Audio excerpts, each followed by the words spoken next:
currently,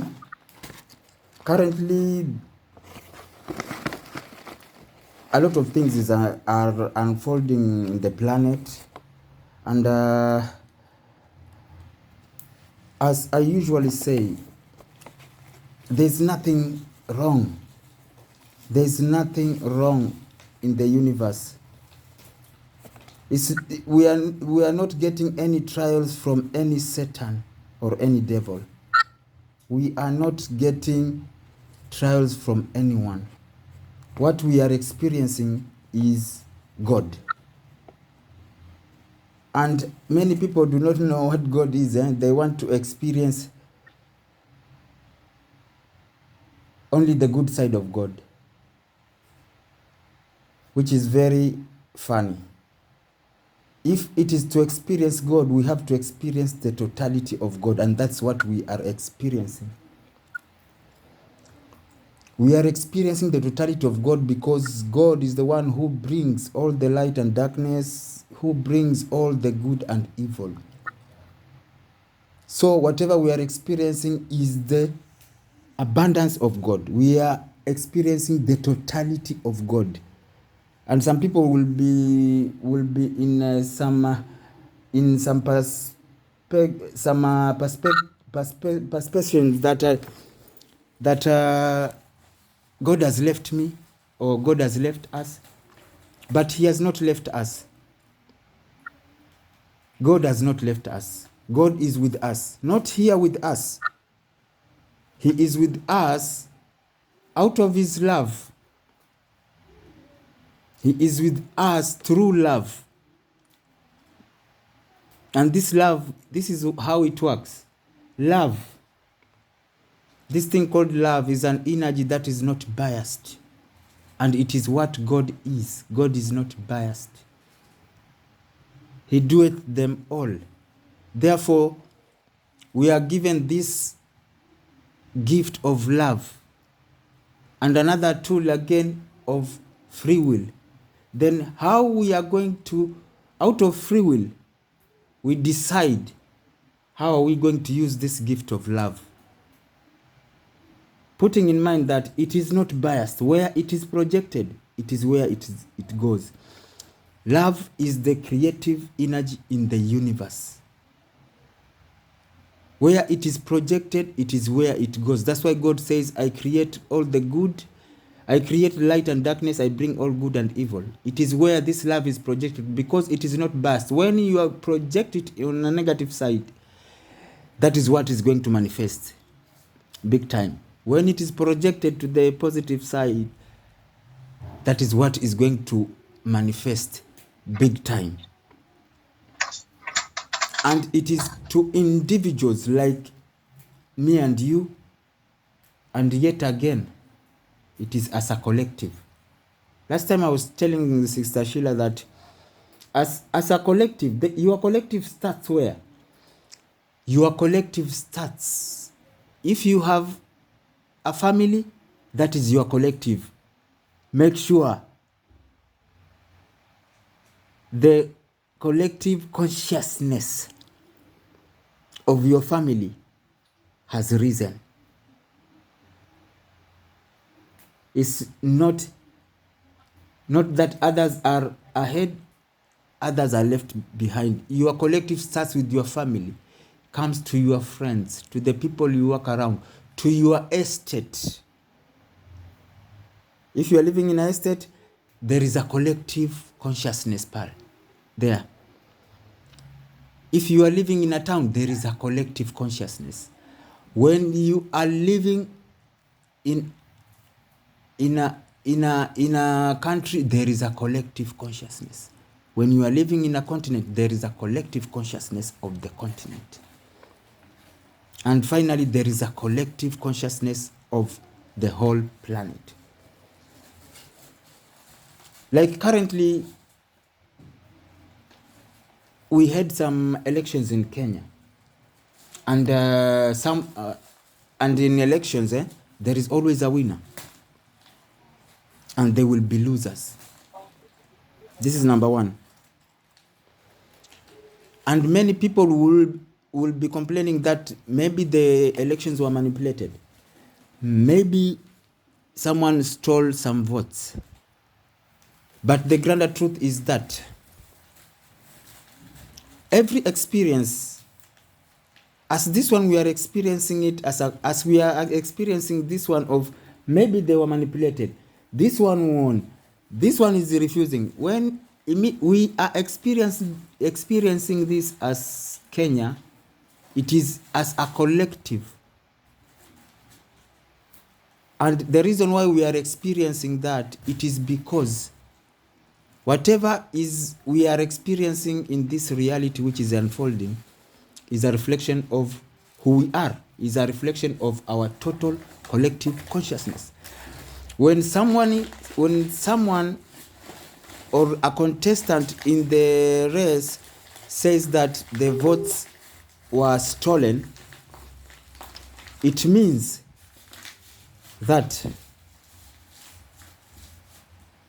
if someone claims that votes were stolen, and if it is the truth that votes were stolen, then it is a perfect representation and reflection of who Kenyans are: thieves. Number one. And if there is anyone who lost the election, it is a reflection of who we are as Kenyans: losers. Everything is a reflection. It's not about getting stuck to the outward reality, while it is reflecting to yourself of who you are. And instead, and this is what happens when we never learn from lessons, the cycles repeat. Like right now, as a Kenyan collective, people are not learning this lesson. They are not learning the lessons that whatever is happening in our reality in Kenya for Kenyans is a reflection of who we Kenyans are. First of all, there are those who are depressed out of votes, out of the elections results, because their side lost. They are experiencing the right thing at the right time, the perfect thing from God. They are experiencing the exact fullness of God. Because the reason why others are celebrating while others are in depression, it's not about seeing that this one is a loser and that one is a winner. It is about us learning this lesson that if all Kenyans were one with the one voice, there will be no factions, political factions. If all Kenyans were one, we could have, and without political factions, we will have chosen our president. Number two, there will be no loser. There will be no loser. Everyone will be a winner. This is a very big lesson which ourselves as Kenyans we are not learning. The reason why they are losers is because of separation and division. It is a lesson and people are not learning it. They are focused on the politics. He stole, they manipulated. It's like this and that. We are being shown on our face that, hey, the reason why you guys, they are losers and winners is because you created divisions and separation. I am this political party and they are of that political party. It is a lesson for us to learn that separation is the root to all destruction. All forms of destructions, their root cause is separation. And the whole journeying back to the Creator, the aspect of journeying back to the Creator is becoming one. Journeying back to the Creator, it is the fractals of God, the fractals of God, that which we call the Spirit of God in each and every other person coming together. It is, we are here for one spirit in one person to court another spirit in another person. Immediately they court when your spirit within courts with other spirit, they become one. And the other person who has the spirit in them, they have to court another person to become one. It's like rain. This spirit is like the droplets of rain. Where this coating is when one drop of rain come together with another drop of rain, they create a bigger droplet of rainwater. And they continue like that, joining and joining and joining, and they form a stream of water. When it's raining, a stream of water. This stream of water, yet again, it does not stop there. It goes collecting other streams of water, and they go to make a river. And this river, again, they move again all together to the ocean, and they become the ocean. That moment, you can't, if you ask, where is every individual droplets of rainwater, does not exist. They have become an ocean. That is what we are supposed to be. This is what is all about, this journey of journeying back to the Creator. The spirit in me courting the spirit in you. Then they become one spirit. Then you court another one. Then it becomes one spirit. It is becoming to the oneness, where at the end everything becomes one. But we as humanity, we have taken separation and division to be the tool of the day. Any comment? Carol, Kinyua, Sheila, Susan, Bishop, comment?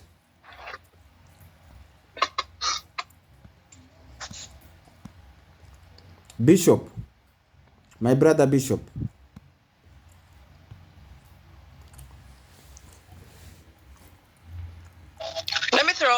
Let me throw a spanner onto this wheel. So we've talked about separation and how we as people are separated. Would you say that the fact that we have different people, I mean the differences in who we are and what we are, is actually still an experiencing of who and what God is? Because then if we say in God there is light and darkness, there is day and night, the different aspects of who we are and what we are, that is basically the essence of now maybe the law of polarity coming into place in terms of, like, we have good people and we have bad people, we have evil people and we have people that are of the light. Would you be able to see things from that aspect? Because I like our conversation the other day, I asked you a question. So when you're talking about people that it's a consciousness of people, so does it mean that because when you speak to people, one conversation, somebody was saying, the problem with so and so is that now they have been robbed. Their win, they've been robbed of the presidency. Why didn't they steal? So already you're seeing people are looking at it from that aspect. People, I don't know how it is that people are thinking. As in, So does it mean that the ones that wanted to steal more were the ones that stole the consciousness of people, is that these things should have been stolen? You know, sometimes when you look at it, it doesn't make sense, because with everything that we are seeing, the anomalies that are rising and everything else, when you're now talking about collective consciousness, are you saying, I would love for you to maybe, or for us to delve deeper, whoever it is that would want to take it up from there, to be able to say it from that that one person, both of them, both of the competitors wanted presidency.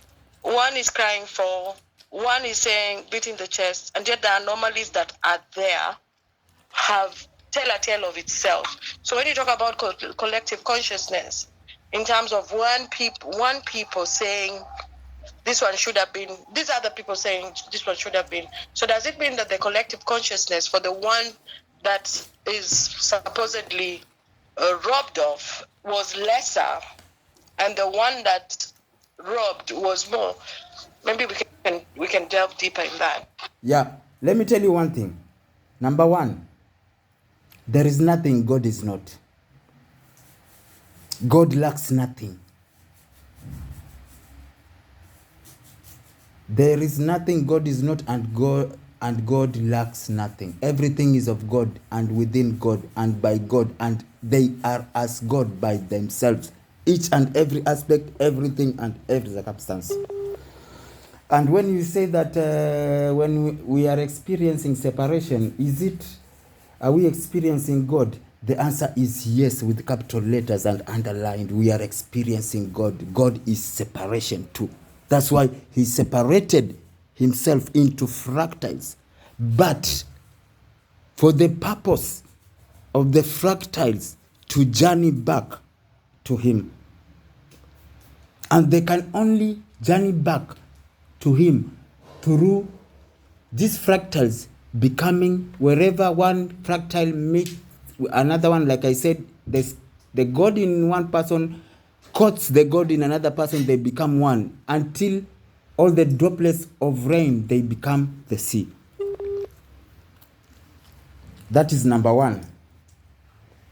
And another thing, like there's this part which there is this part which one side lost, or it could have been manipulated. It is actually the real aspect of collective consciousness, in that if there was manipulation, because one of the things we have to know, that this what they say is manipulation, it could be that it happened or it did not happen. Everything is valid. Maybe it happened, maybe it did not. And people are just saying that through judgment, because that is who we are.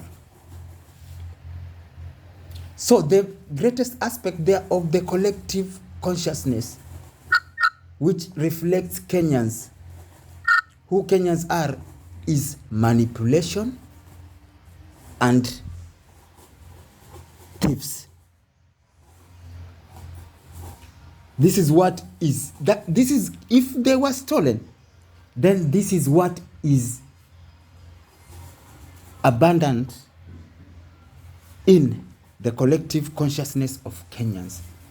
And yet again, and it's not one side, it is both sides. Like I told you, there's this side who are saying that the votes were manipulated. If they were not manipulated, they are walking in judgment. That is a reflection of who we Kenyans are. It's a two-way traffic. If the other guys manipulated it and stole the votes, it is the collective consciousness of who Kenyans are. Thieves. If it was not manipulated, by these guys are bringing judgment to the other side that they stole the votes. That is who we Kenyans are. Everything we are experiencing is of God. and by God. And the grander truth is that everything is God by itself. It is a fractal of God. When you are told that you have a spirit of God in you, the spirit of God in you is God by itself. That's why, Sheila, there's this saying I always say, and you always tell me, don't say that, Salim. I always say, people, God is very, very far away. He has got nothing to do with us. Why is he far away and he has got nothing to do with us? Because he put his part in each and everything in this planet, and he gave out all the gifts which he had, all the powers that he has to humanity. Like he has nothing to do. Even if we call God today and he drops down here, he will come empty-handed and he will just tell us, hey, you guys, I have nothing more to give you. I gave you everything. So we are experiencing God. Everything. Even forget about Kenya. Like I say, whatever is happening, the wars in Ukraine, the wars which wants to start in Taiwan, where China, there are provocations here and there in Taiwan by China.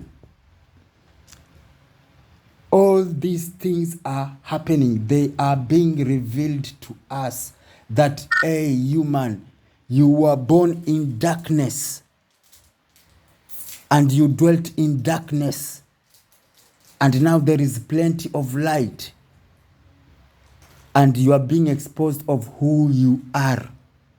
It is not that everything is new. There is nothing new under the sun. These things were there in the civilizations which were here. Many civilizations which were here and went into extinct. All these things were here before. It's because of the place where we are right now in the cycle. There is plenty of light. That is why darkness is being exposed. And it is being exposed. And many people are like, wow, this world is ending. Everything is crazy. It is not ending. These things were there because you were in darkness, dwelling with the dark things. Therefore, you could not realize them. But immediately there has come light. The exposure is high. That's why you are seeing their real face. Then you get shocked like, wow, these things, the world is ending. Crazy things have come. They have not come. They were there. You were with them in the dark ages. Because they were dark, you were in darkness, and they were doing their darkness, so everything looked as one. This is what is happening. There's nothing new. There is nothing new. These are the times of learning. Serious lessons. When there is this thing, the religious scriptures talk about tribulation. Let me tell you one thing. Tribulations are lessons. They are hard lessons which we haven't learned, which we have to learn. God is not doing anything. He's not bringing anything.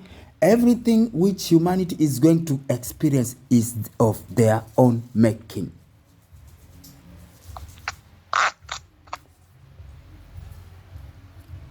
It is of their own making.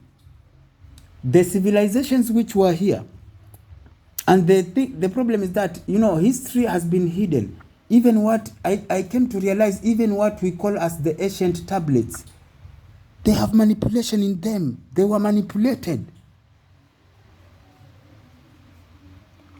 There are many civilizations which came here. They dwelt on this planet, and no one knew how they got lost. Many civilizations. And actually, many destroyed themselves. is the path that you choose as a collective.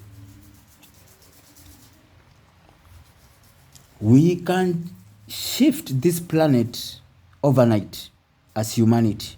Not even overnight, in 1 second.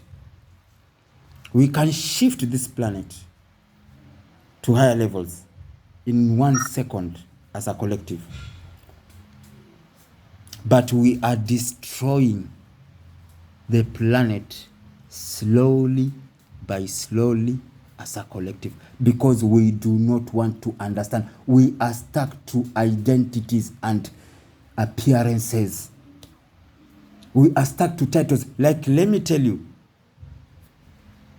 let us be honest.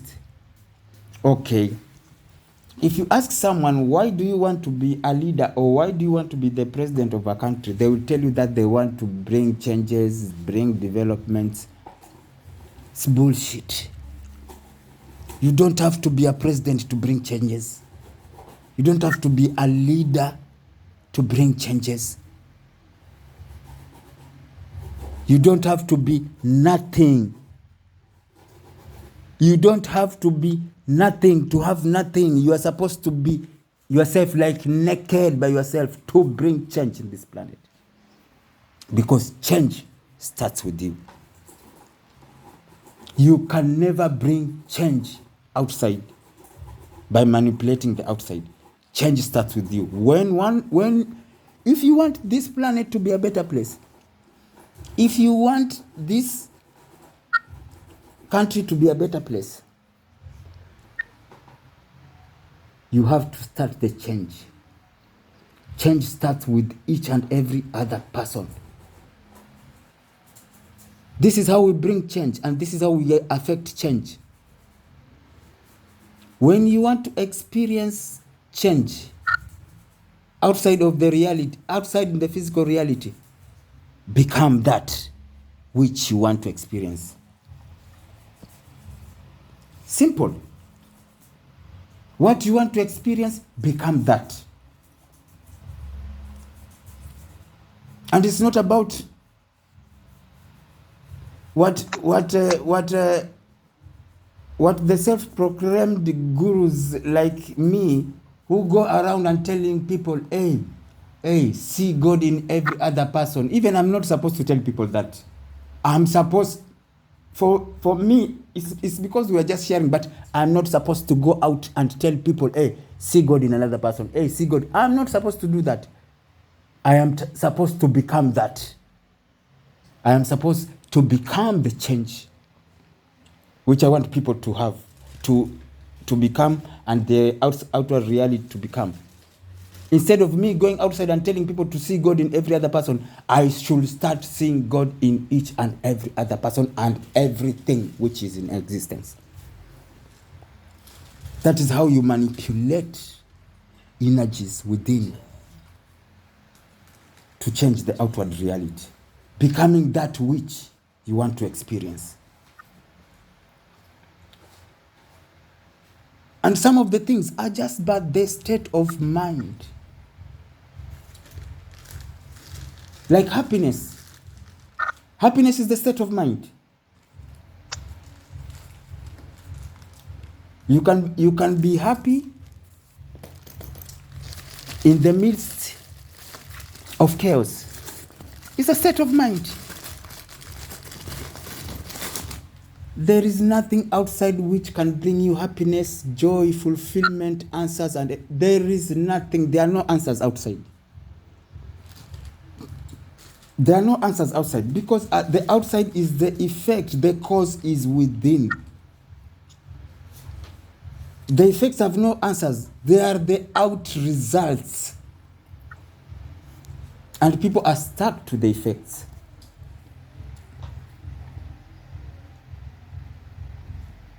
And this is where we go wrong. Many people in spirituality and in religion, they think like when shit is happening somewhere, let us send love and light there. No. That's too primitive. We have to rise above this. There is more.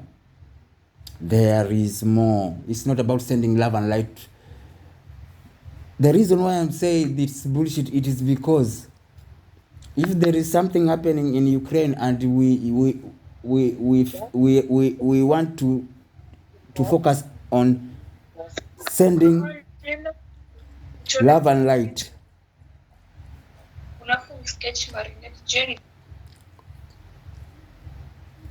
when we focus on the outward, that Ukraine and Russia, there is war, people are dying, we want to send love and light, I say it is bullshit, because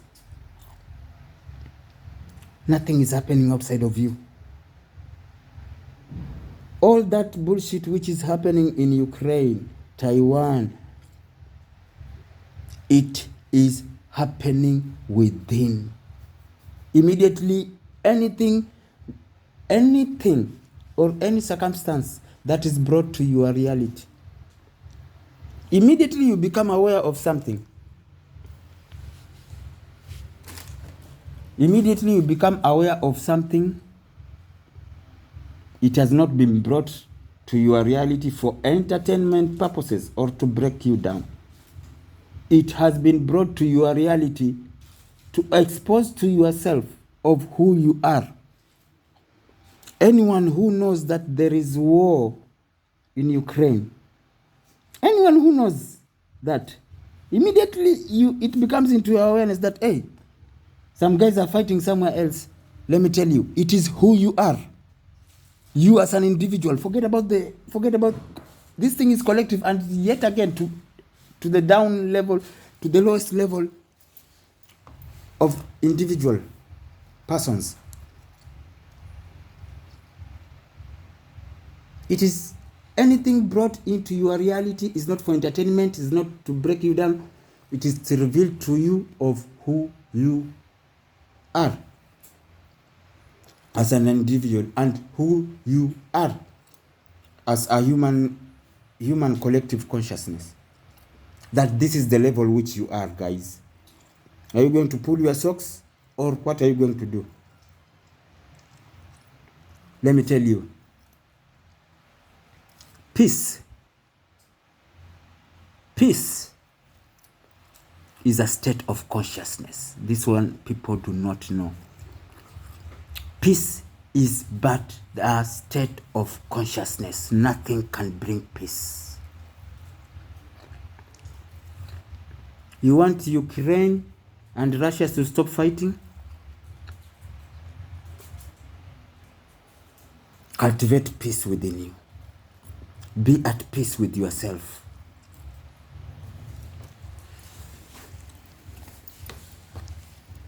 Then the outward gets to turn around. As within, so without.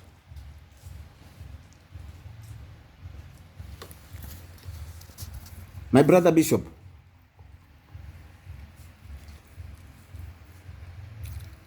All right, yeah. Can everyone hear me clearly? Yeah, loud and clear. All right. I first of all want to congratulate every one of you for electing, to my own belief, a president that will do better than the previous presidents. So congratulations on your just finished presidential election. Thank you, brother. Now, there was something you said that I wanted to throw light on.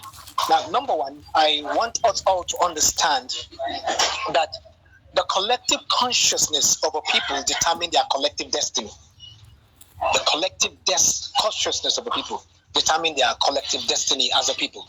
Now, when Salim was saying something that, if let's assume now, there's a crisis in Somalia or there's a crisis in Nigeria, it's not about sending the love and light to Nigeria, but about what? Becoming the peace you want the other people on the other side to feel. I think it makes a lot of sense in the sense that we all, by the mystery of the one God, are connected. We all are connected.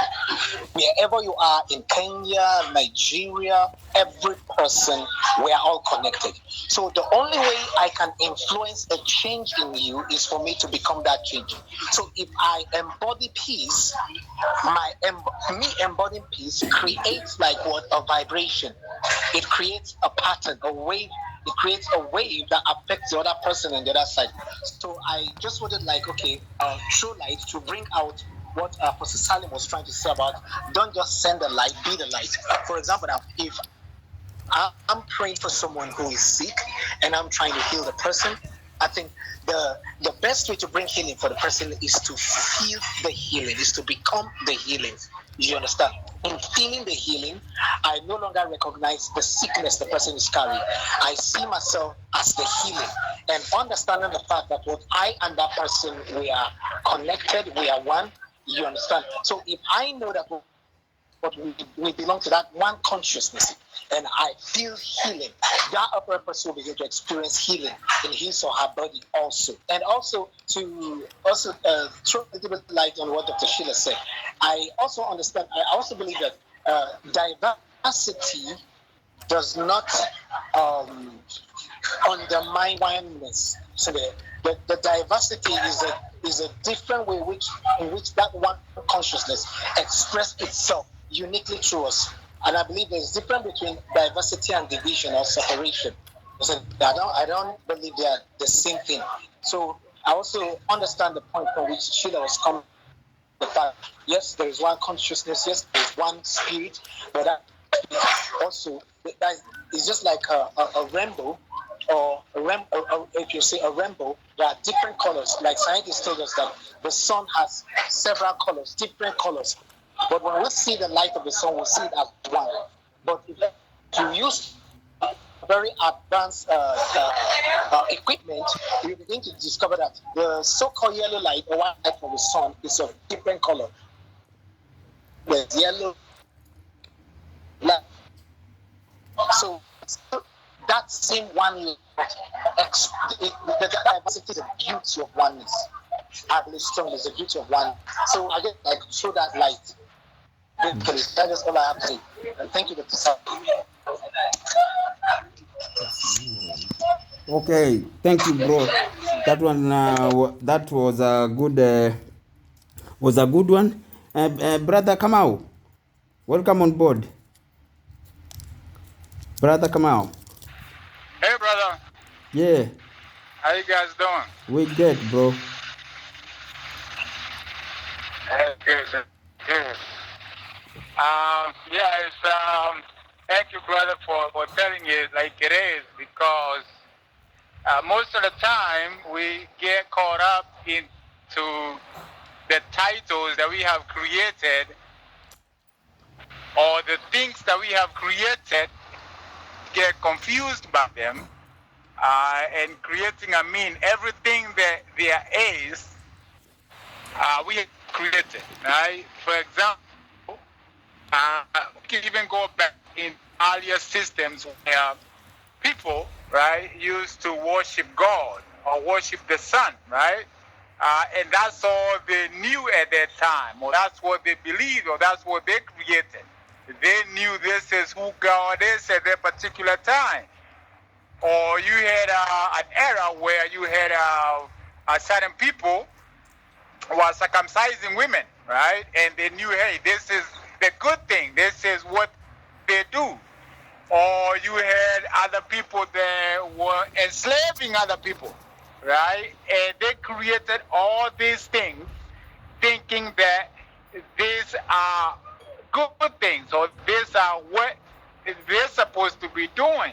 Now, as far as God is concerned, God doesn't have any titles. God doesn't have any positions where he is neutral, or rather God is neutral. I don't even want to call him a him, because God is not a him. God is everything. You know, God is the tree, God is the animal, God is the minerals, God is the air, God is you, he, God is you, she, God is everything.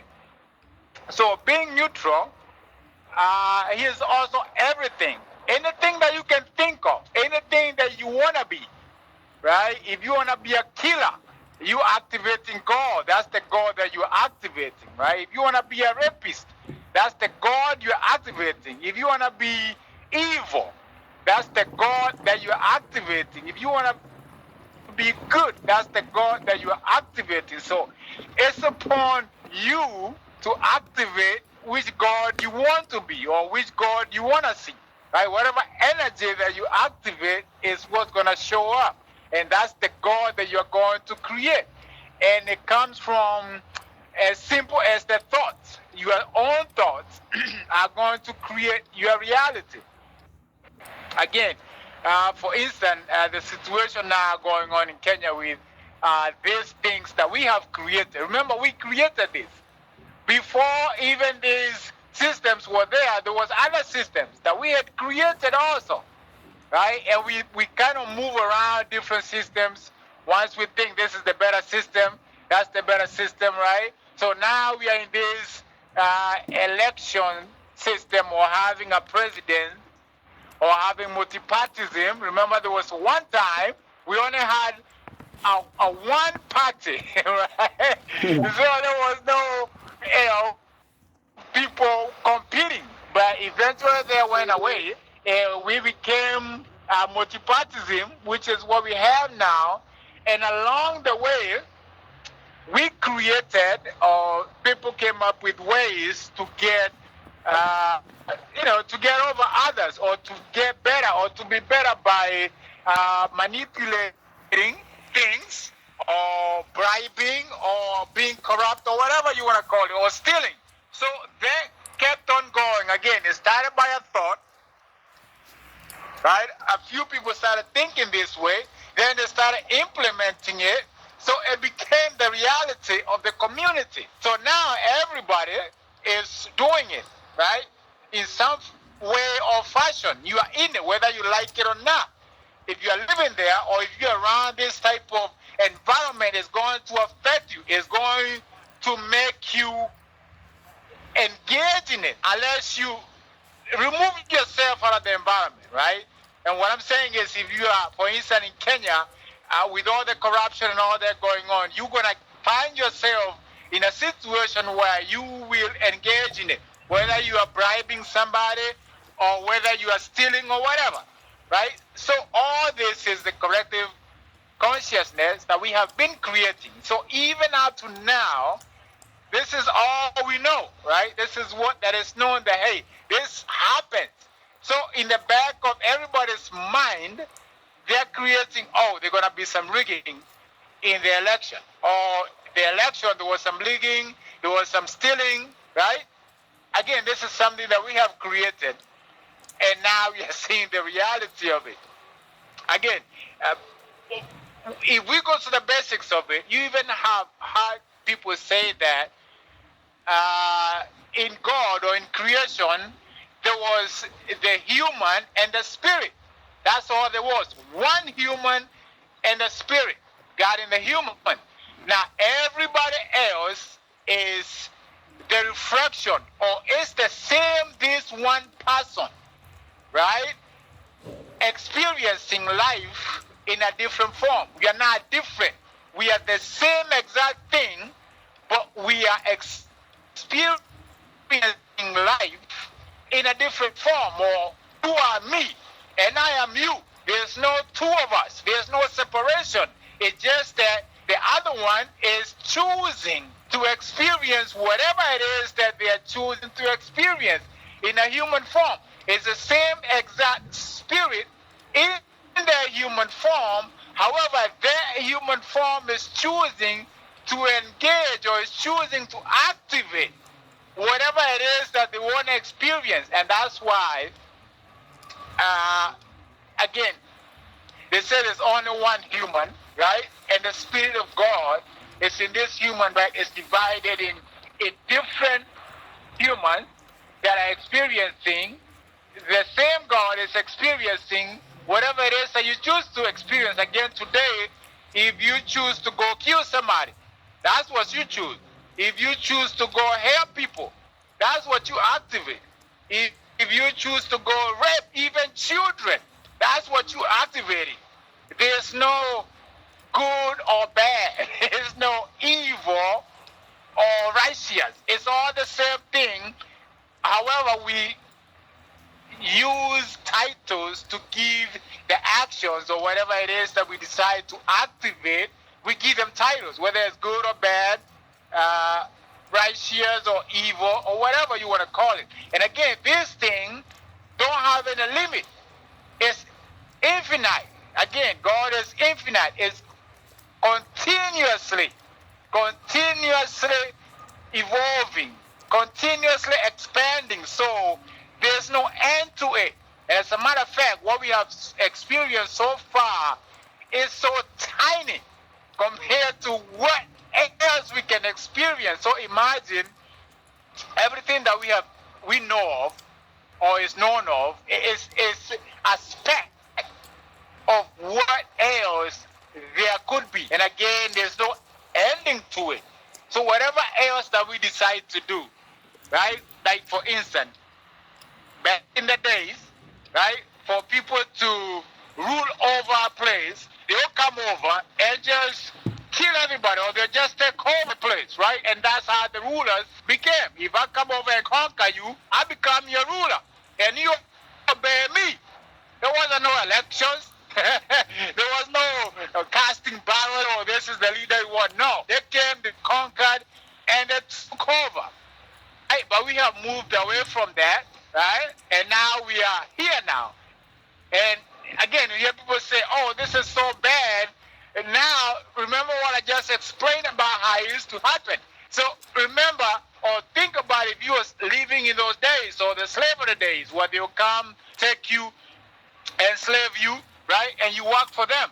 And you don't even get paid. You just work for them, right? So again, the system is continuously, or life is continuously evolving, and we decide what's going to happen. We create, right? Right now, like Brother Salim was saying, in a split of a second, if all of us decide this is what we want, it happens right away, right? If all of us decide we want to, shift our consciousness and become whatever it is, no matter what it is, we want to become, then we become that. But again, what's holding us back is the separation and the lack of understanding how important and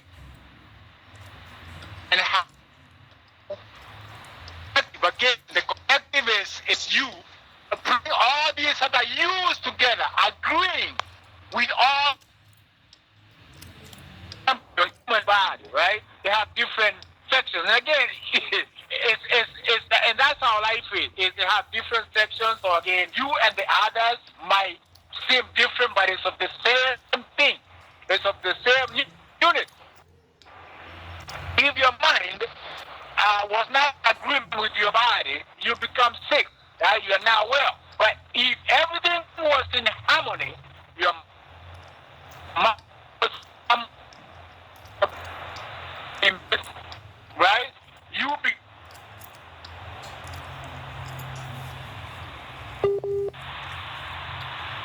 You're breaking off, Brother Kamau.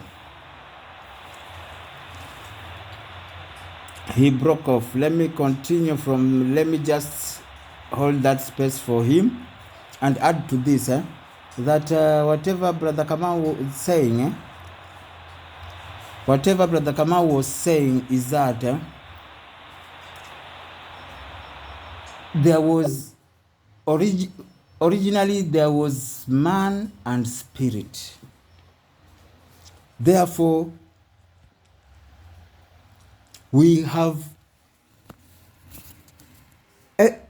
first, everyone has got no separation with everyone else. Brother Kamau, you are back. Yes, I'm back. I'm sorry, I'm driving, so I think can you hear me? Yeah. Can you guys hear me? Yeah, we can hear you, Kamau. You can continue. Okay, let me wrap it up. But what I was saying is, again, what has happened is the separation that we have created as human beings to a level of thinking that each one of us are different All these things we have learned, they are learned behavior. Kids, when children are born, they are the same. There's no difference. They don't know any difference. But we learn the behavior as we grow in our environment, whether it's our tribe, whether it's our country, whether it's our wild, whatever. We learn all these separations, and they keep us separate again from the source. If you look at most of the ancient civilizations, they were able to do magnificent things because they were not separated. They was together again. They will come together, and whatever they will agree on everything. Whatever it is they were doing, whether it's building the pyramids or whatever they came up with, they was in agreement, right, with it, and the energy was a collective energy that was put forth to do whatever it is that they were doing. But again, today what we have is the separation from not understanding the power behind the collective energy. And even the Bible says, you know, when there's 2 or 3 or more than 2 people, God is there, right? That means that the more people are there or come together, the more powerful the energy is, or the more powerful or more magnificent, or the presence of God is larger than when just one person is there. But yeah, that's what I wanted to say. Thank you. Thank you, Brother Kamau. Thank you a lot.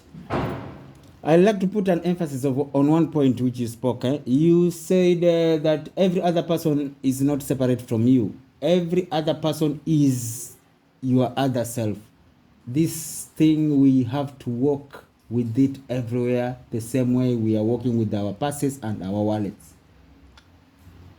The reason why Jesus says, do not judge, because by the same measure you shall be judged, is because every other person is your other self. You are them, acting to be them. There is no separation. There is only one soul in the universe, and yet again, many. But the soul is one, the spirit is one. It is the spirit, it is the spirit pretending to be the police, and at the same time, it is the thief in the same circumstance. Therefore, immediately you judge somebody else, you have judged who you are, because that is who you are. That is what God is. Ye are gods.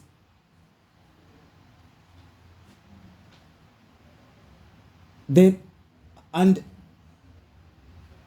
the problem of which makes us to fail to understand the true deeper concept of all what this work is all about is because we are stuck.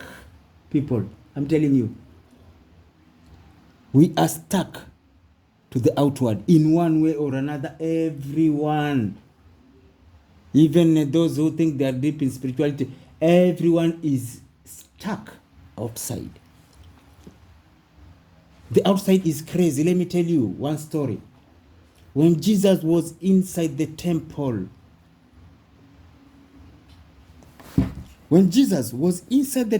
preaching to the magnitudes, behold, his mother, father, and brother were calling him outside, wanting to speak with him. He was inside the temple, within. Jesus was within.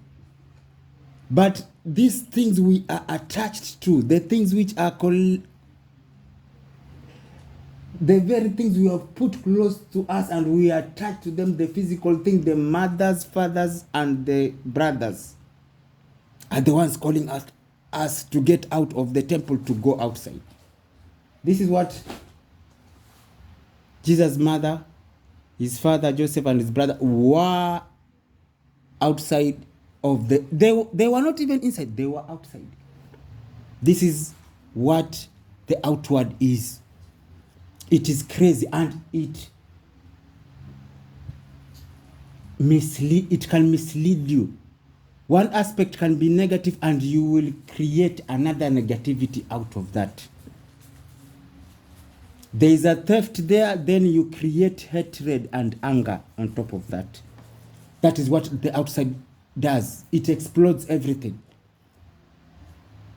You know, when they went to the Samaritans, and the Samaritans refused to welcome them. Let me tell you one thing. I'm telling you, people should read their scriptures. When the Samaritans refused to welcome the Christ, let me tell you, it is not Christ who said anything. It is those who are outside of him. It was not him. Those outside of him. This is what they were telling him. Can we command fire to them? Fire to them. This is what immediately you get out of your skin. This is what you get. These are the advices you get. Immediately you get out of your skin. The things which you are attached to, they will be calling you every time to get stuck to them. And he is not a Jew who that is outward. Salvation shall only come to the Jews and not the Gentiles. And he is not a Jew, he who that is outward, but he is a Jew who that is inward. When Jesus said the kingdom is within, this is not a joke. People are taking this thing lightly, even in churches, mosques, and everything. They have this deeper concepts in their scriptures, but they are taking it very lightly.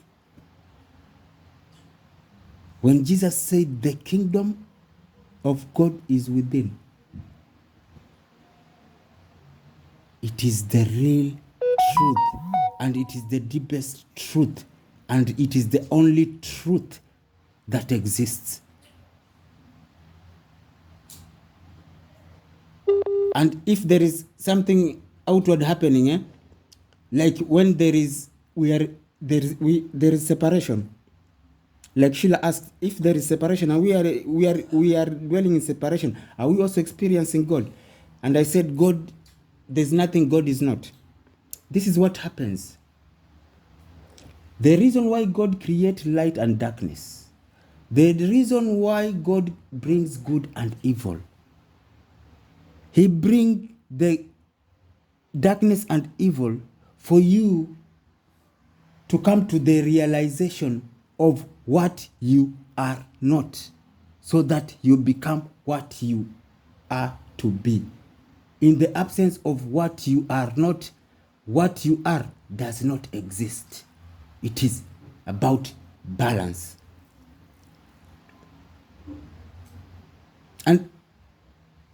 And it will overwhelm us because, as I said, a situation outside could be negative.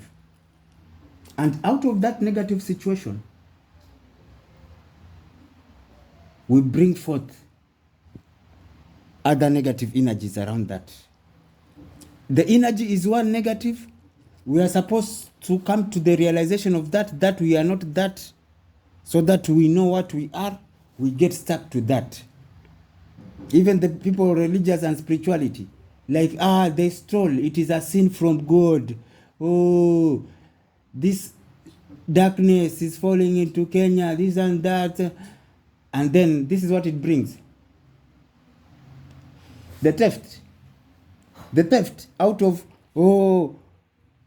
we rebuke that devil. Out of that, number one, brings separation. The negative situation is theft.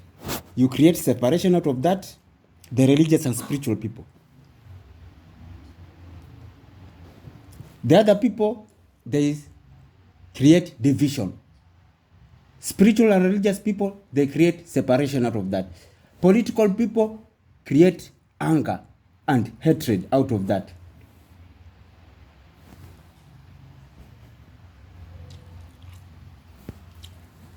Thou shalt use the name of thy God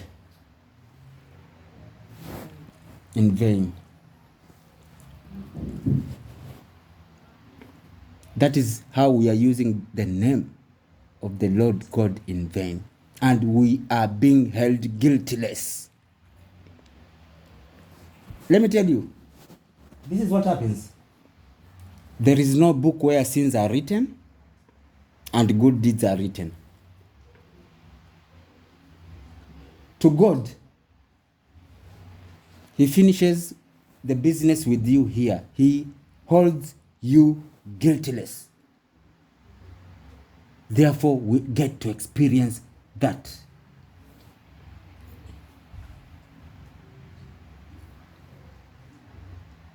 You are brought here to be gods. This one you have to know. To be gods. To create whatever reality you want to experience it. When you are told that there are beings of fourth density, others are fifth density, they are technological. Hey, every race creates, all beings creates by themselves. I'm telling people, there's no blessings, there's no punishments God is giving, or the wrath of God. There's no blessings, there's no wrath. You are the wrath and you are the blessing. You are. The reason why God says, be still and know that I am God. Be still and know that I am God. Is that you come to that center point where darkness ceases to be darkness. Before it becomes light, but it is not darkness. And where light ceases to be light. Before it enters darkness, before it touches darkness, and yet again it is not light. That is the state of stillness. That gap between your breath in and your breath out, that is where everything resides. You are told to be still. To stop dramas, to be still. To stop chaos, to be still. Stop your angers, to be still. Stop hatred, to be still. And know that whatever is happening outside of you is of God and of God and God by themselves. And know that I am God, period.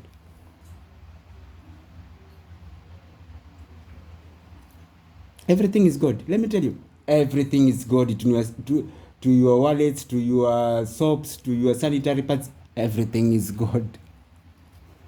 And know, this is what I'm always saying, and know, realization of the kingdom of God, realizing God in everything, seeing God in everything, everything. I'm telling you, seeing God in everything, and know that I am God.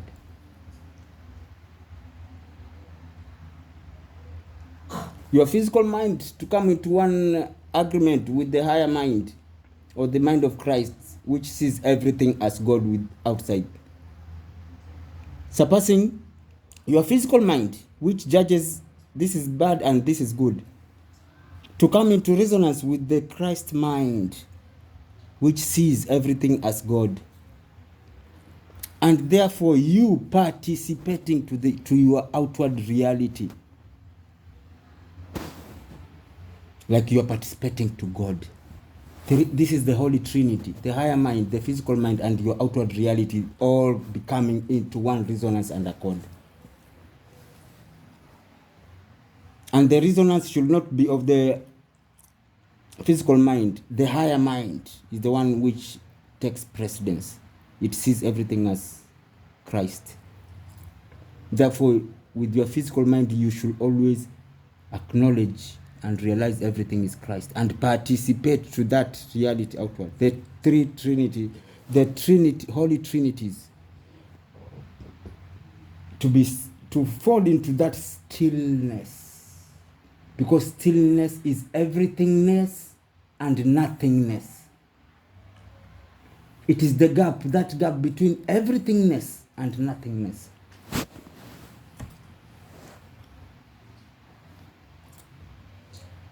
When Jesus fed 5,000, the magnitude of 5,000 people with 5 loaves and bread and 2 fish, let me tell you one thing.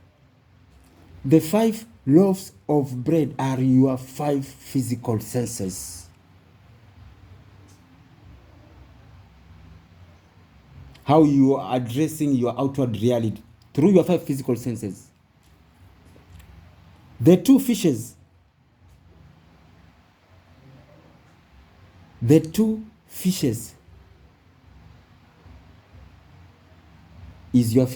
are your physical mind and your higher mind. These are all fish. They are minds. They are the fish. The 5 physical senses which helps you to address the physical reality outward, they are the 5 loaves. With the 2 fishes, the higher mind and the physical mind, and how he addressed the 5,000 people, the presence, the totality, the fullness of God was there, present in its fullness, in abundance, until they carried the surplus home.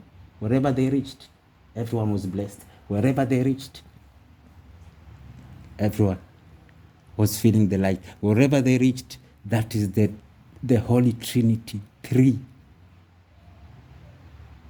Your physical mind, higher mind, and how you participate in your reality. Knowing who you are, that is the higher mind. Knowing what you are, that is your physical mind. Knowing how you serve, that is your participation to the physical reality. They have to be in one agreement. And this is the one agreement from the Christ mind.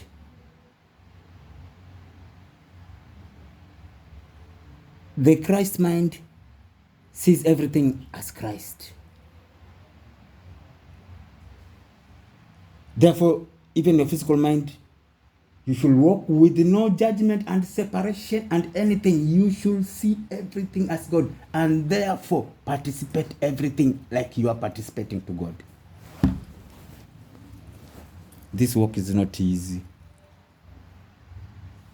It is not easy at all, because every moment I think I've started the journey, even I'm not aware of the journey. I just become aware that I'm not even aware of the journey. And that is what journeying back to God is.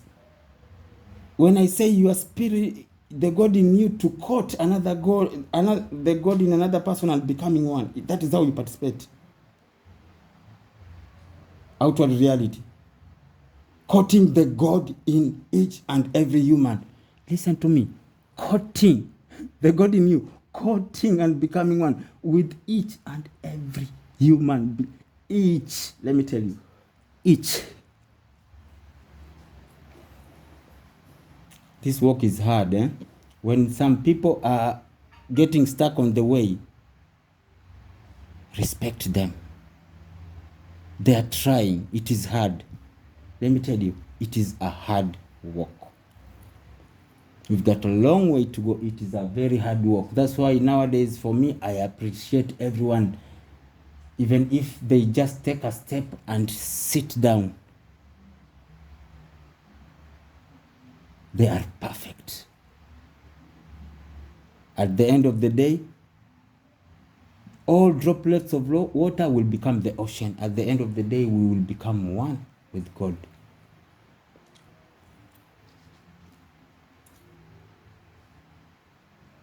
It is all within. There is nothing outside. Nothing. Nothing.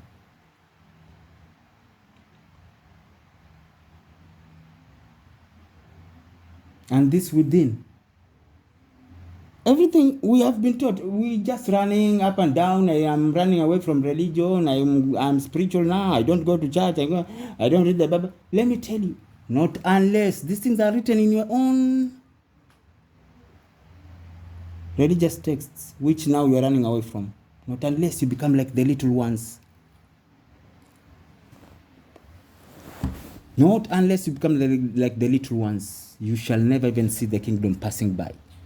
Not even hearing someone telling, hey, it passed by Nigeria and you are in Kenya. You will not hear anything. You will not. The little ones, the ones who have been born today, right now, they are born right now, and you say they are dumb. The kid is dumb right now. It hasn't started seeing. It cannot smell. It cannot taste. It can't hear. Let me tell you, immediately you take your first breath, every part starts to work. Every single part of the body starts to work accordingly. The soul is still pure at that time. And it is even not participating to the outward reality through the physical senses. Because it does not, that moment you say it, people are passing around and it's just facing one side like it is not seeing. It is because it is pure. This is what it knows. It knows it is one with everything and it lacks nothing. Therefore, if you are one with everything, if somebody passes around, you don't need even to follow them with your eyes. You are already one with them. Why are you following that which you already are one with? If you give it medicine which is bitter because it's just been born 2 minutes ago, you think it does not feel the taste. It feels the taste. It doesn't have to cause dramas in that. It is one with that.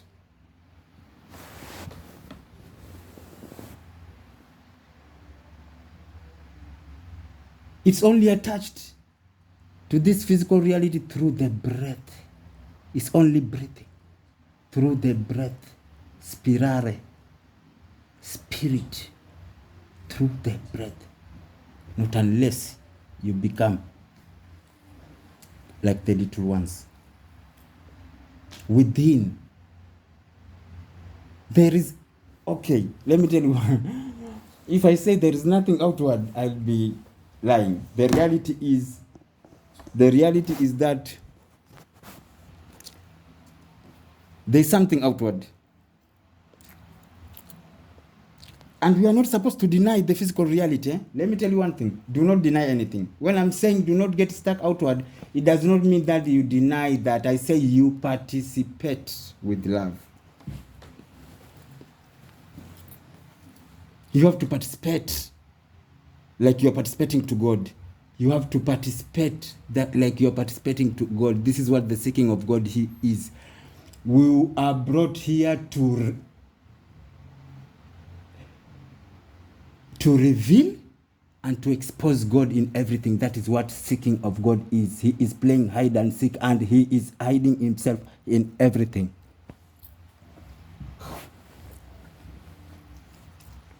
He's hiding. The reason why we are missing God, it is because God is playing hide and seek with us, and he didn't even hide. Because he wants you to find him through your seeking, he put himself in each and every little thing. You don't need even to go around. You just claim God in everything, like God is everything. God is everything. God is. You are exposing God. God is everything. God is.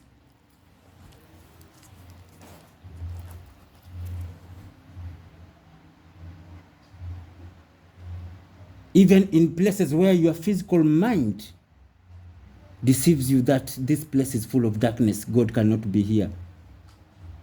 Let me tell you, seek. I told you he hid himself in every little thing, even in that darkness. Seek, reveal and expose and reveal him out of that. That is what the seeking of God is. It's not going and singing and fasting and praying 40 days. Seeking of God is exposing and revealing God in everything he has hidden himself in. And there is nothing he has not hidden himself in.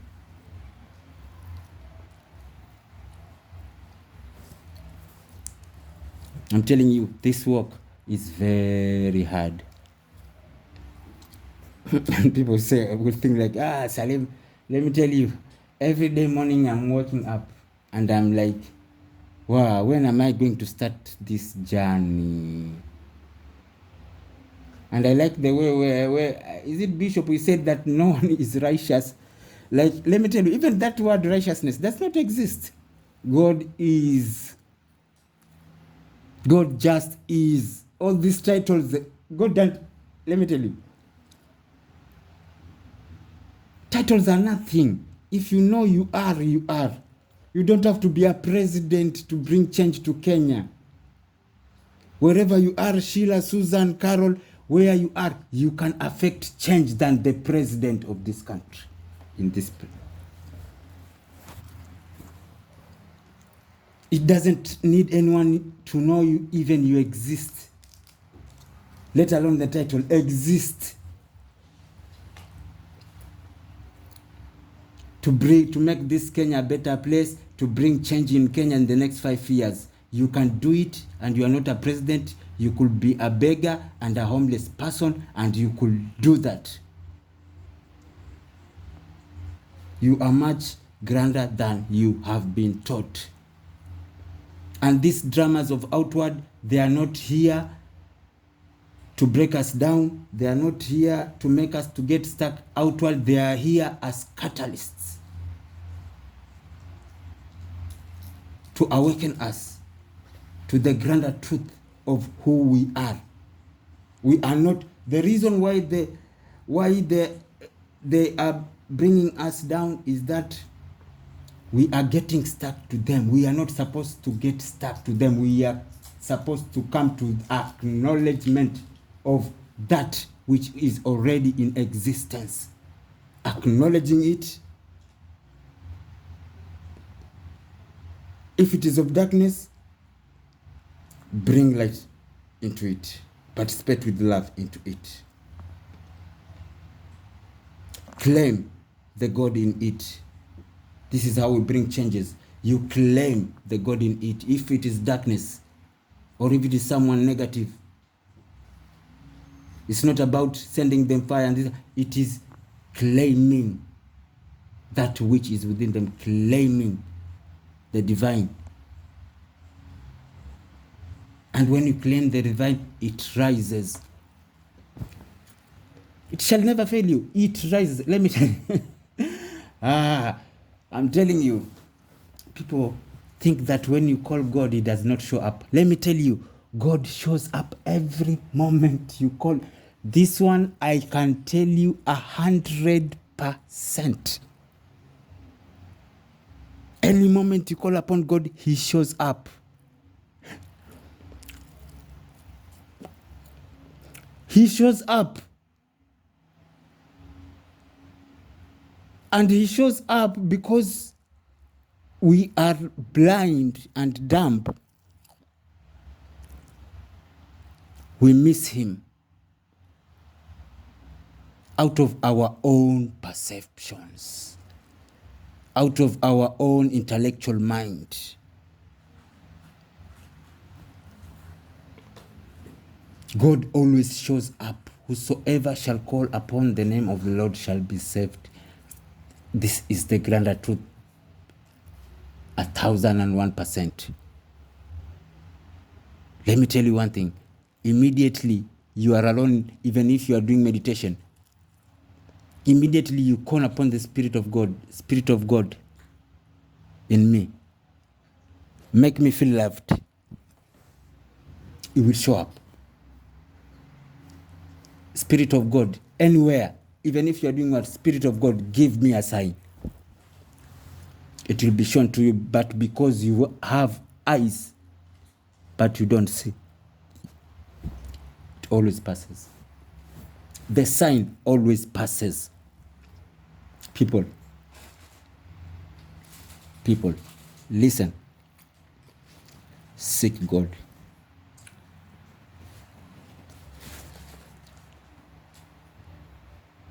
There is plenty of God available. So seek Him in truth and in spirit. In truth and in spirit. This is what it says. In truth and in spirit. And there is only one truth. There is only one truth. God is. In spirit, within.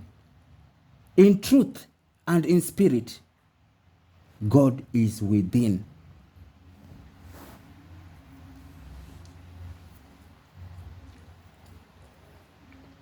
Let me tell you, you'll miss God.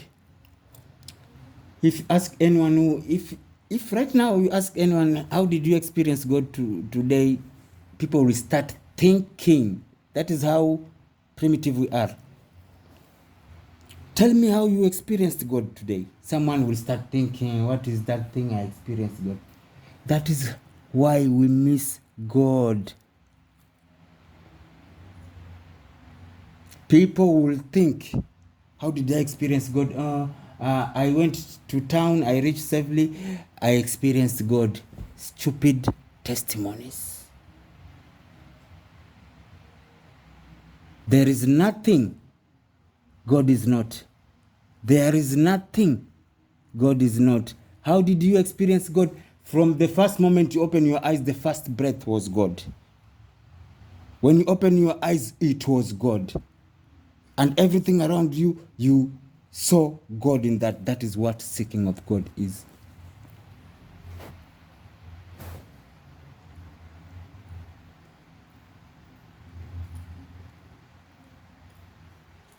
You cannot see. Let me tell you, there is no church or mosque or any pastor or any guru who is going to give God to you. There's plenty of God. Expose and reveal Him.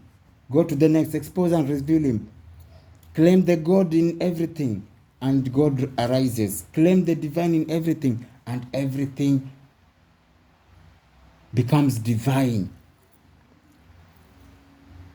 See light in everything. See God in everything. Each and every, even the stupid things you are underpants. See and claim God in them.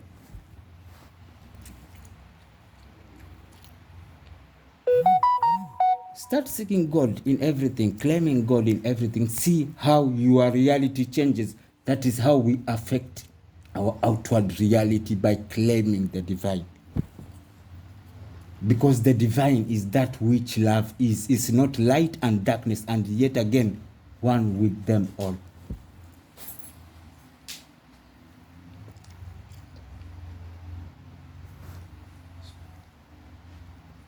So, if you want changes in your life, claim the divine. See God. Practicing seeing God, practicing claiming the divine. When you call upon God, God always shows up, because He didn't go anywhere He is with you, around you, and everything is himself. Doesn't need, this one does not need dramas. Doesn't need you going to school. You just need to be and seek the beauty in everything, not unless you become like the little ones. This is what the little ones are. They seek the beauty in everything. They seek the beauty. Those who have little kids, they seek beauty in everything. And beauty is what God is. In our physical reality, beauty is what God is. Through our emotions, love is what God is. Through our mind, consciousness is what God is. Seek the beauty in everything, no matter how ugly it is. Because behind every ugliness, there is beauty.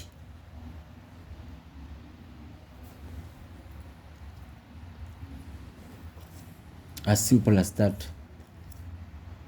We are not experiencing God even in our own homes, in our own working places and everything. Is because we are never claiming the divine. We are dwelling in judgments and separation. This is not of God.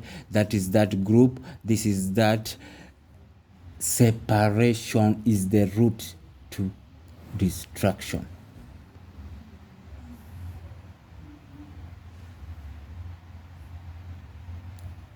Anything separated falls.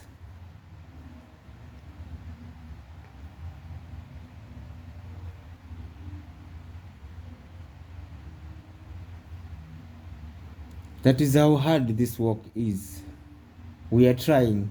We have to congratulate ourselves, but we have not started this journey. We have not started this journey. Because we have to create separation. Like we have to have relatives whom we hate. We have to have enemies,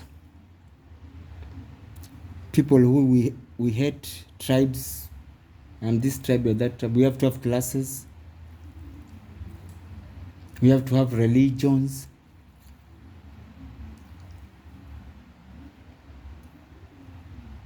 We have to have separations. That is the thing. And we are dwelling into them instead of them becoming catalysts and knowing that this is not what God is. People are not even questioning. They are not questioning people. Even as we didn't question, we are questioning when we left religion. But when we were in religion, we never asked like, hey, you're telling me Islam is the true religion? Bullshit. Is God is the God, is this God we are worshipping a God of separation? If they tell you no, then this is bullshit. Go to another religion. Ask them the same thing. Is the God whom we are worshipping the God of separation?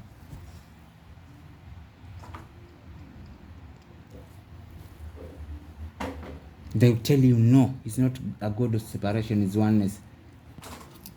Okay, he's of oneness. Why are you this religion and they are that religion?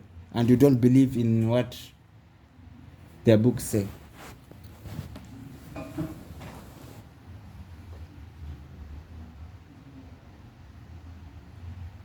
It is a journey. Like as always,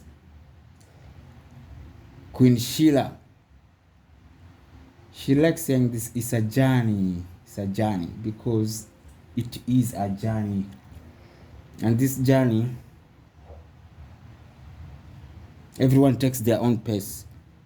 No one is to push any other person. Let me tell you, there is something which is called infringement of free will. If you don't know, you are not even supposed to preach to anyone and insist things. You are infringing upon their free will. This is one law which is bringing a lot of karma in this planet. You can never infringe other person free will. Like whatever I'm sharing with you here right now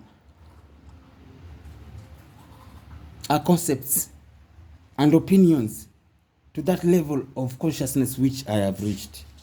They do not define any totality of anything. If something resonates with you, take it. If something does not resonate with you, drop it like it's hot.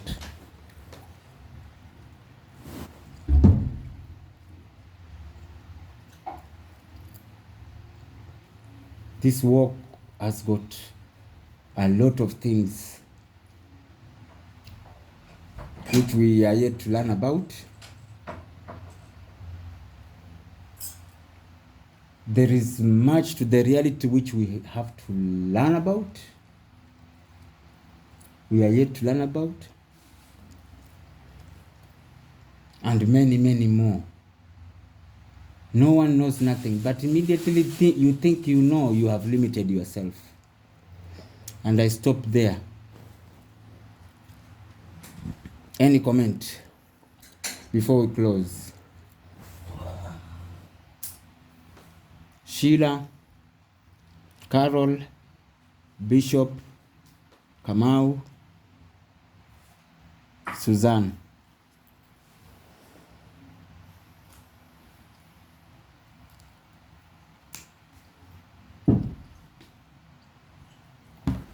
Brother Kamau.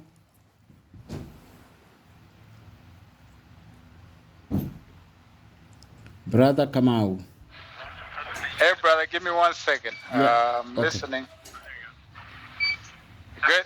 All right. Thank you. You too. Yes, brother. I'm full myself, man. I mean, it is what it is. That's what it is. You know. I don't have anything else to add but to be. But what I can say is what I've learned myself, especially from the Indians and the yogis and the Buddhists, is to be still, like you were saying, you know. And that's the way to be. That's why you see a lot of yogis. They just go into meditation for forever, right? They stay in meditation, trying, or rather, uh, getting close to God, and that's the closest you can get is being still, not activating anything through meditation. Meditation has really helped me evolve and understand a lot of things. And again, just observing everything and seeing God, like you were saying, seeing God in it, seeing God in everything, really humbles you and really just, gives you an idea of what life is all about, because everything you observe, everything you see how different it is, and at the same time, it's part of the collective, it's part of the source, and that just give you, it humbles you. That humbles me personally when I look out in nature, when I see the ants, when I see the sky, when I see the plants, how they are responding, how they are living. When I feel the wind, when I see the water, when I see a lion and a gazelle, and how they are coded inside of life, just amazes you, and just again, what it does to me, it just humbles me and just makes me realize that I don't know nothing. My mind is what really tricks me. Our mind is what really tricks us. Like you were saying, our mind is one tool that we was given, which can be very useful. And at the same time, it can play a lot of tricks into the thoughts that we think, or the things that we think that we know. And again, our mind is mostly outside, because all the things that we usually think about, they're outside of us. So that kind of takes us away from, who we really are. And, the one way to be able to connect is to go back inside and understanding that the mind is just a tool, and just observing it itself,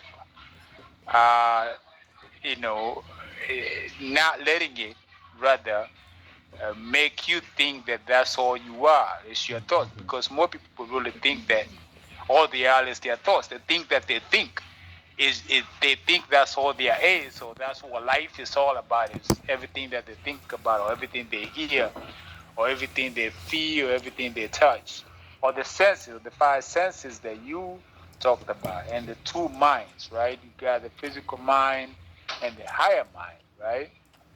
Which is again, the higher mind is just you understanding that the thoughts that are coming through you are not all there is. There's way much more to life than just that. But again, most people get stuck, or we get stuck.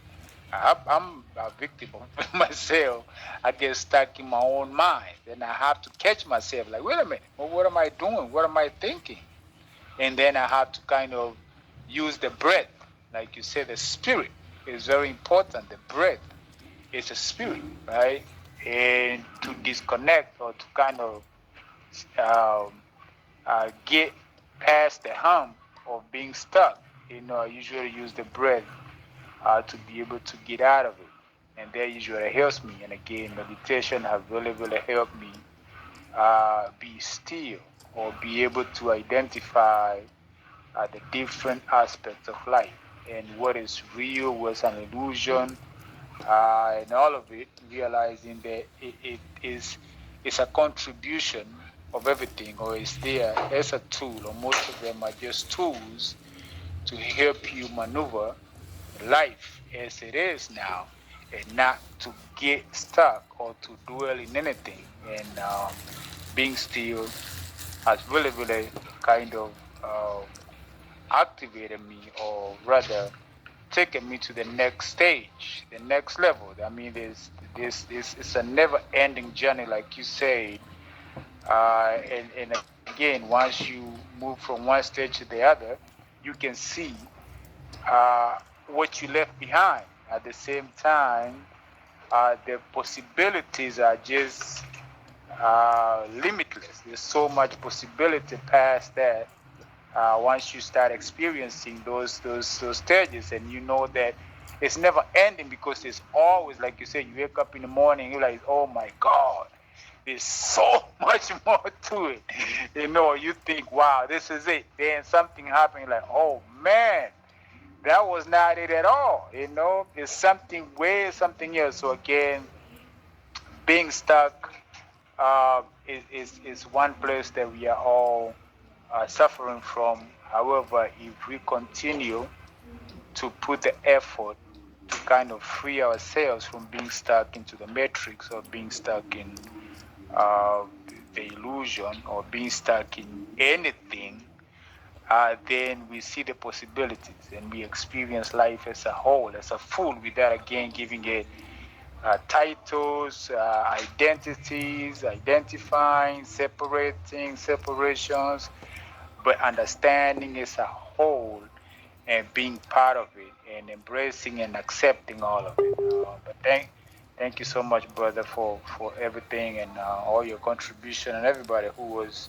with us today. I thank you all. Thank you, Brother Kamau. Thank you. Sister Sheila.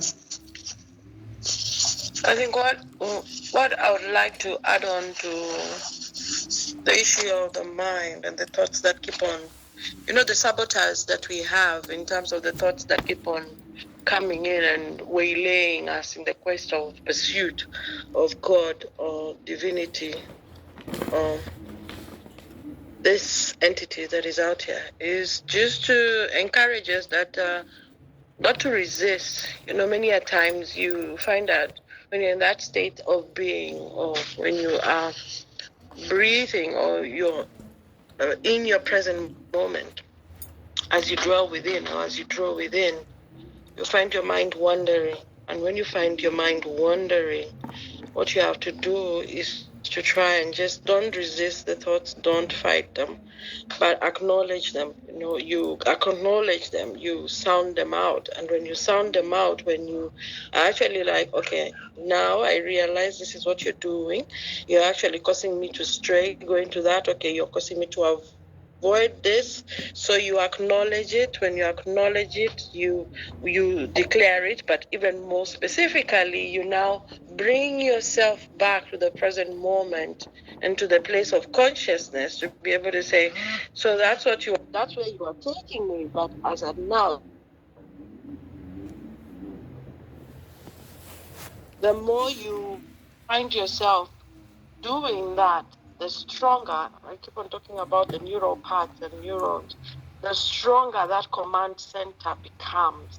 Because the more you do that, the more you exercise your muscle, you strengthen your mental muscle, your brain's muscle, to be able to stay the course.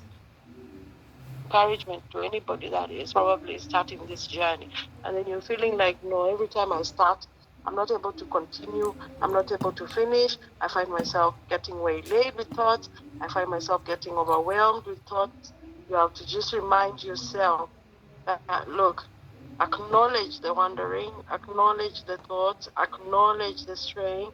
Tell them to, just speak to them and say what it is that you are. You're saboteurs. You're sabotaging me. You're causing me to not focus on the aspect at hand. What is the aspect at hand? What is the aspect at hand? The aspect at hand is that I need to be able to focus. I need to focus on what is there now. And what is there now?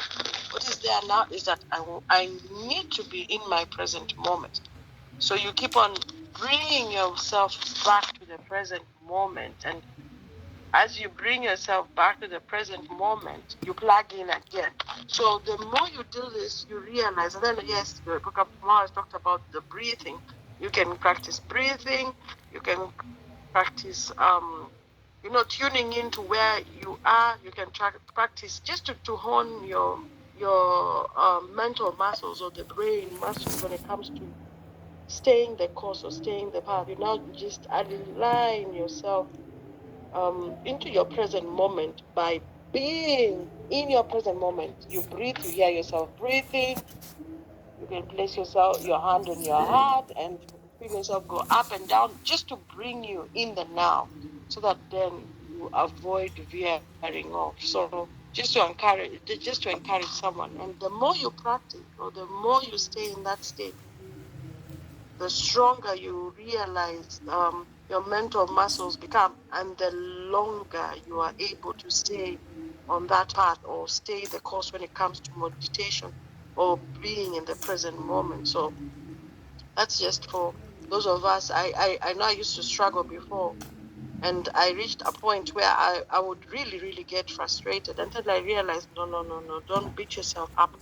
This is what your carnal mind is. This is what your brain is. So when you acknowledge it, when you detach yourself from it in such a way that you don't judge yourself, you don't condemn yourself, but you actually nature yourself, you are gracious with yourself to be able to say, okay, I realize that's what you are doing.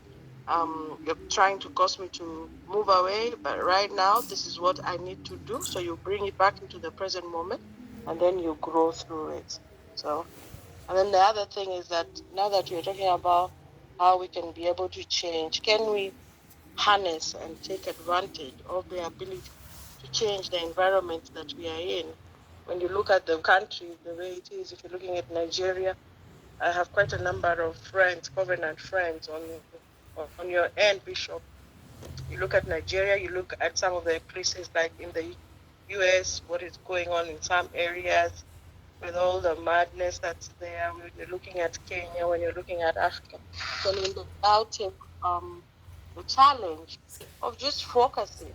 Maybe we can agree that at a particular time, we will just zone in and really just release life, because then if that is what it is that we can be able to change, as you are saying, that we can change the environment that we are in just in an instant, because of now the collective consciousness, then we can begin to enforce some of these things and bring change. Because then this is for me, that subject has not really landed. I mean, I still feel like there's more to it. There's more to go deeper in it.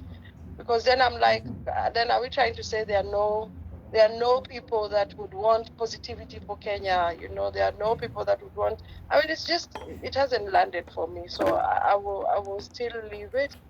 I will still continue waiting for for more to just be able to have some things lock in, because I am like I think there's just something more to it. There's just there's I think there's I don't know. I don't even know how to explain myself, but I feel like for me that one hasn't landed. Maybe I'm in denial of that, because then I'm like, oh, if it is good, we have not really been setting intentions for good out of just for good, or is it that we are setting intentions that are quote unquote good, but they are not good? Because then if you look at the sad state of affairs, it doesn't make sense. It just doesn't make sense. And yet I know that it even just needs even one person to bring change. So I still have a lot of questions within, and I know I will get answers. That's something that I am thankful for. I know I will get answers, because for me that subject has not landed, hasn't landed at all. So, but I'll move on. Maybe that is for another day. Maybe by the time we meet next time, we'll have landed this. Thank you. That was a good one, Sister Sheila.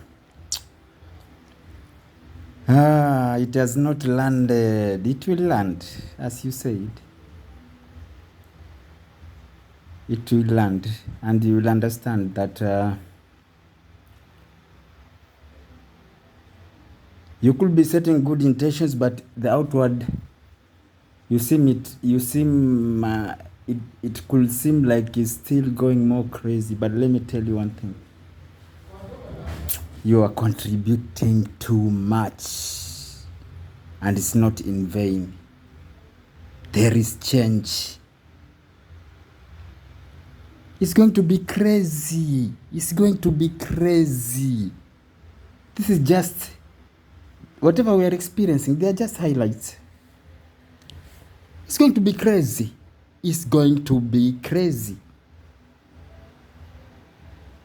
But it is not because it's not that your projection of positive thoughts or your projecting of love is not working. It is working. And that projection of love and light, Sheila, the reason why you are projecting more love and light, and the more you are projecting love and light, the more you are experiencing shit outside, it is because that light is exposing darkness. When darkness is exposed, you must see it. Be still and know. It is crazy because of that light you are emitting outward. Keep on emitting it outward. It's going to be crazier because there was a lot of dark things in darkness. There were a lot of dark things in darkness where we dwelt into. Now we're projecting light. We are going to see how they look like. Sheila, it is what it is. You are at the right path at each and every present moment. It is always well with your soul. Always well. And don't lose strength because you are projecting love and light. and things are becoming crazy outside. Sheila, if you are not projecting love and light, you could not be experiencing this, and you could not be, it could be, this is life.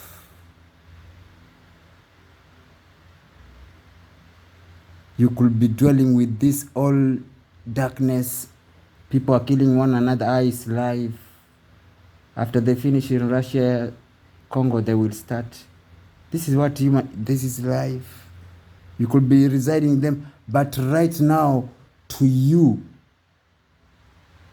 vibrationally, you are experiencing them differently. Because you are projecting light, light exposes that which is in darkness. Darkness is vacating the planet. Darkness is vacating the planet. But there were those dark things which were on the planet. You will see them by face, and they are going to be scary. Sheila, they are going to be scary. Just focus on projecting love and light. Yours is to be the lighthouse you are supposed to be. Just not a lighthouse projects light. Period. No stories. Light. It is raining. There is storm. There is calmness. It's a sunny day. It is projecting light. Yours is to project light. Your soul is at the right place at the right time. Even right now, where you are.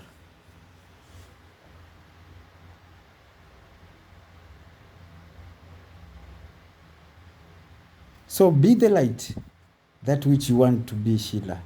And you are the light. Continue to be that, to be the catalyst of transformation and healing. Be the light. It does not matter what, who, or where. Be the light. Yours is to be the light.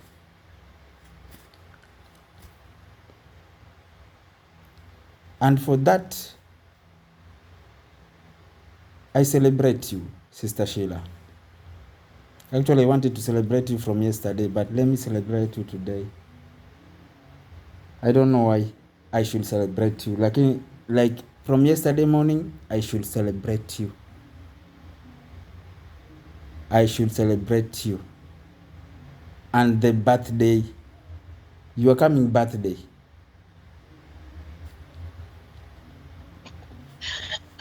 Period. Thank you, Senior. Thank you. I appreciate you. Yeah. So I think things. Thank you for this celebration. So you should be grateful, Sheila. You should be grateful. And actually, you should be grateful for being truthfully true. That was after celebrating you, that was to tell you also. So, continue being that. You just mark your calendar, your birth date, and then let's see what happens. Next, Dr. Bishop Abba. Thank you. Yeah, Sheila. So when is your birthday?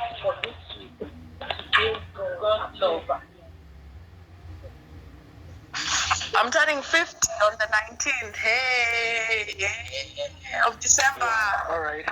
I'm going to do a special song just to celebrate your birthday for you. Usually I charge £1,000 but don't worry, I'm going to do it free of charge just for you. You're my favorite. Wow. Thank you, brother. Thank you, brother. Thank you for the £1,000 gift. It's a gift, but it's £1,000. Thank you. Wow. So you just send me your full name, Sheila. I'll just send it to you.